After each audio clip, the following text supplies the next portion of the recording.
नमस्कार, मैं कल्पना सिंह आज आपके समक्ष उपस्थित हुई हूँ न्यूज़ अपडेट के साथ में। तो आज जो हम जिस विषय पर चर्चा करने जा रहे हैं वह विषय है आरक्षण। क्योंकि कल ही की तारीख में सुप्रीम कोर्ट की तरफ से एक बड़ा फैसला निकल करके आया है, जिसमें एससी एसटी आरक्षण में ही कुछ जातियाँ जो ज़्यादा पिछड़ी हैं उनको अलग कोटा देने की बात कही गई है। तो ये पूरा मामला क्या था, कहाँ से ये कहानी शुरू होती है, इस पर व्यापक रूप से, इससे पहले कि हम चर्चा शुरू करें, तो ये फैसला देते समय सुप्रीम कोर्ट की मंशा क्या रही उसको भी जानना बहुत ज़्यादा ज़रूरी है। तो आइए पहले विस्तृत रूप से समझ लेते हैं कि word to word supreme court ने कहा क्या है।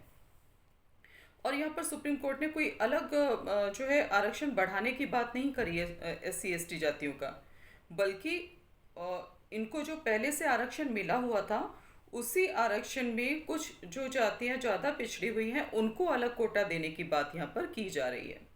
तो ये समझना बड़ा ज़रूरी था, इसीलिए मैंने इसको स्पष्ट किया कि हाईकोर्ट ने पंजाब में वाल्मीकि और मजहबी सिख जातियों को अनुसूचित जाति आरक्षण का आधा हिस्सा देने के कानून को निरस्त किया था। इसे सुप्रीम कोर्ट में चुनौती दी गई और सुप्रीम कोर्ट ने अनुसूचित जाति और अनुसूचित जनजाति को लेकर के बुधवार यानी कि 1 अगस्त को बड़ा फैसला सुनाया।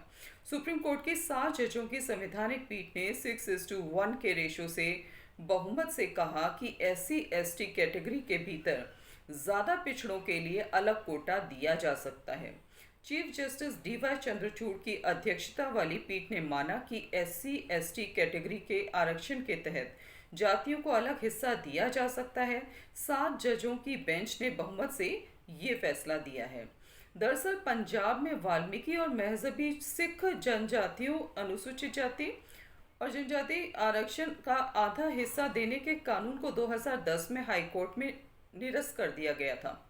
हाईकोर्ट के फैसले के खिलाफ सुप्रीम कोर्ट में याचिका दायर की गई और कल गुरुवार के दिन इस याचिका पर सुनवाई के दौरान सुप्रीम कोर्ट ने आरक्षण को लेकर के ये बड़ा फैसला सुनाया और कहा कि एससी एससी एसटी कैटेगरी में भी कई ऐसी जातियां हैं जो बहुत ही ज़्यादा पिछड़ी हुई हैं और इन जनजातियों के सशक्तिकरण की सख्त ज़रूरत है। तो सुनवाई के दौरान कोर्ट ने कहा कि जिस जाति को आरक्षण में अलग से हिस्सा दिया जा रहा है उसके पिछड़ेपन का सबूत पेश होना चाहिए और शिक्षा और नौकरी में उनके कम प्रतिशत को आधार यहाँ पर बनाया जा सकता है। सिर्फ किसी जाति की संख्या ज़्यादा होने को आधार बनाना गलत होगा, यह भी सुप्रीम कोर्ट ने स्पष्ट किया। अदालत ने कहा कि अनुसूचित जाति वर्ग एक समान नहीं है, यानी कि अनुसूचित जाति एससी कैटेगरी के अंडर में आने वाली जो जितनी भी छोटी जातियां हैं, पिछड़ी जातियां हैं, उनमें सब जातियों की स्थिति एक समान नहीं है।